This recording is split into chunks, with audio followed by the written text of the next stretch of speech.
In a previous video, I mentioned to delete game apps if you want to reduce your screen time today, this second. If I tell you to delete messaging apps, social media apps, email apps, then there's going to be a voice that will attack those strategies.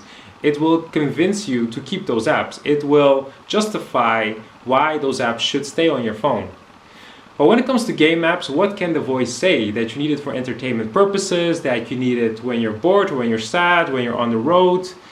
You can easily replace gaming with different activities like listening to podcasts. So you just have to be a bit creative in order to find a different activity.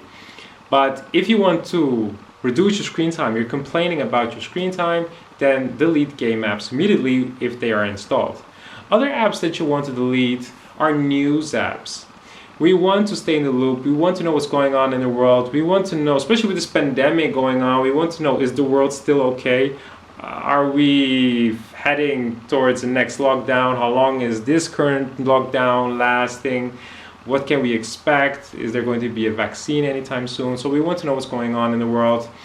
But you do not want to receive those notifications when there is this attack that has happened in that country or in that city. It is terrible when that happens, but when it comes to our state of mind, it will influence it, and that's not good for us.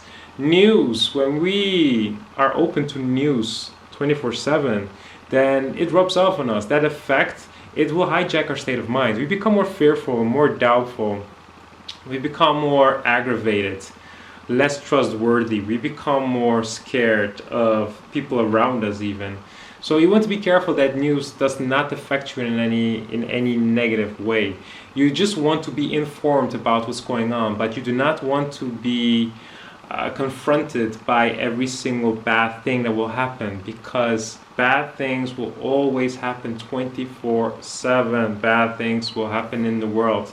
There's no point to try to be in the loop about every single negative event that's happening. If an attack has happened there, earthquake there, or economy-wise, you do not want to be constantly remembered about how bad the world can be, essentially. So you want to be very careful about those news apps, especially when those notifications are enabled.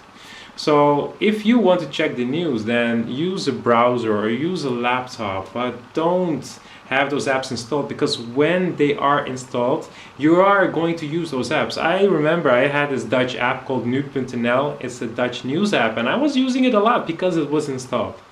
But nowadays, if I really want to check the news while I'm on my phone, I go to the browser and I just go to the website. I type in manually nu.nl and I go to the website and I'm checking what's going on. But if not, normally I use the laptop when I check the news. And it's not something I do often, checking the news, because it will hijack my state of mind. There's always going to be some bad thing that has happened in the world. And that's not something I can control, but I do control my state of mind. So for my own benefit, to preserve my own sanity, I like to focus on positive energy, positive environment, which does not invite me checking the news all the time to see what kind of psycho has done this time. So news apps, it's another reason for you to use your phone a lot, because you want to know what's going on. If you're bored, the news app is a great way to entertain yourself. It's a great way to spend time, because there's always so many articles that you can read, because again, a lot is happening in the world 24/7. So don't let those apps hijack your state of mind. Don't become depressed.